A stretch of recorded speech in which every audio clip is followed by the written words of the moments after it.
The Women by Kristin Hannah. Book summary free. Kristin Hannah's The Women is a powerful and deeply evocative novel that takes readers on an unforgettable journey through the life of Frankie McGrath. It's a story of resilience, love, loss, and the untold sacrifices made by women during the Vietnam War, a narrative rarely explored in historical fiction. The novel's gripping portrayal of one woman's journey through the chaos of war and its aftermath serves as both a tribute and a wake-up call about the forgotten voices of female veterans. The novel begins in the late 1960s, a time of great social upheaval in the United States. Frankie, a young woman from a privileged family in California, is introduced as someone who has lived a relatively sheltered life. Growing up in a conservative, military-minded family, Frankie's path seemed predestined: marry well, uphold societal norms, and quietly support the men in her life. But everything changes when her beloved brother, Finley, is killed in action during the Vietnam War. His death shatters her world and ignites a fire in her to do something meaningful, something daring, and most importantly, something that would honor her brother's memory. Frankie's decision to enlist as a nurse in the U.S. Army Nurse Corps is met with disbelief and resistance from her family, especially her parents, who cannot fathom why a woman of her standing would choose to immerse herself in the horrors of war. But Frankie is determined. She is not content to sit on the sidelines, and her resolve to make a difference propels her into a world far removed from her sun-soaked Californian upbringing. When Frankie arrives in Vietnam, she is immediately confronted with the brutal realities of war. The stark contrast between the life she left behind and the harsh, chaotic environment of the combat zone is overwhelming. Initially naive and unsure of herself, Frankie must quickly adapt to the relentless pace and unrelenting trauma of a military hospital. Every day, she witnesses the devastating effects of war, the shattered bodies of soldiers, the haunting cries of the wounded, and the constant threat of danger that looms over her and her colleagues. The scenes are visceral and raw, painted with Kristin Hannah's signature emotional depth, pulling readers into the very heart of the chaos.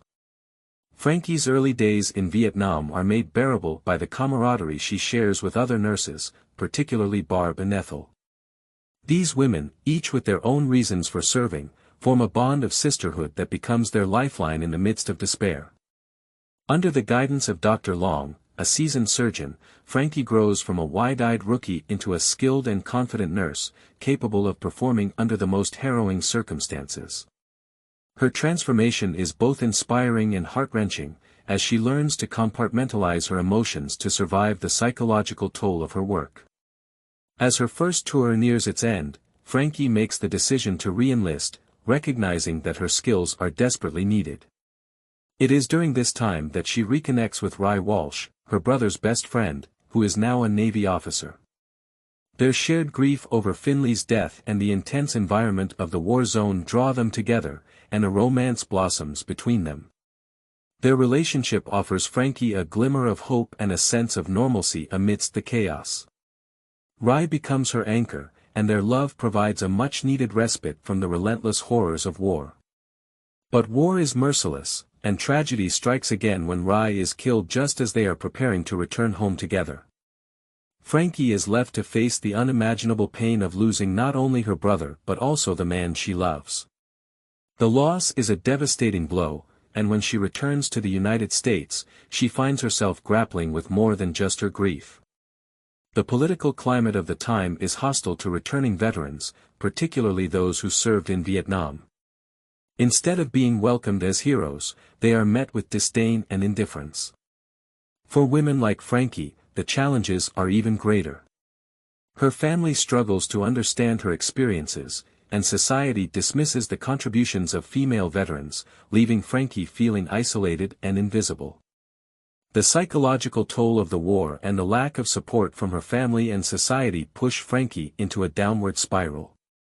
She begins to struggle with post-traumatic stress disorder, PTSD, a condition that was barely understood or acknowledged at the time. Frankie's descent into despair is marked by a dependence on pills and a growing sense of hopelessness. Her life begins to unravel, and it is only through the unwavering support of Barb and Ethel that she finds the strength to seek help. Just as Frankie starts to rebuild her life, she is dealt another shocking blow. The war officially ends, and prisoners of war are released. Among them is Rye Walsh, who she believed was dead. His return should have been a moment of joy, but it is tainted by betrayal. Frankie learns that Rye had been keeping a devastating secret. He was married and had a family all along. The revelation shatters her, plunging her into a clandestine and toxic relationship with him.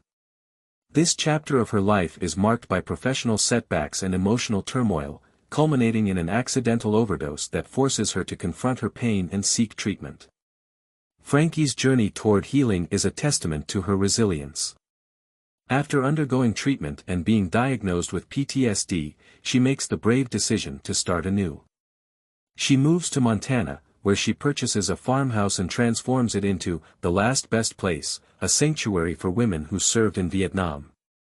This refuge becomes a symbol of hope and healing, a place where women like Frankie can find understanding and solace in the company of others who share their experiences. In the novel's final chapters, Frankie's story comes full circle. During the unveiling of the Vietnam Veterans Memorial in November 1982, she is reunited with Dr. Jamie, a figure from her past who she believed had been lost.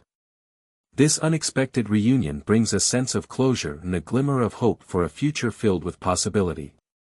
It is a poignant reminder of the enduring bonds formed during times of hardship and the strength found in human connection. Kristin Hannah's The Women is more than just a war story. It is a deeply moving exploration of identity, resilience, and the unbreakable bonds of friendship. Through Frankie's journey, Hannah sheds light on the often overlooked contributions of women in the Vietnam War and the unique challenges they faced during and after their service. The novel is a tribute to their courage and a call to honor their sacrifices. Hannah's meticulous research and compelling storytelling bring the era to life, immersing readers in the sights, sounds, and emotions of a tumultuous time.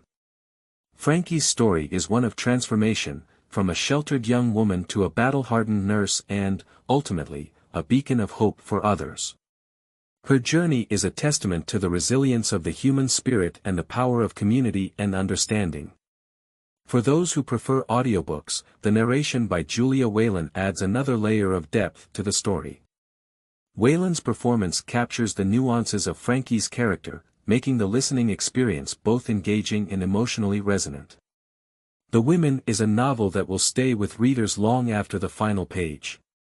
It is a story of love, loss, and the relentless pursuit of meaning in the face of unimaginable challenges.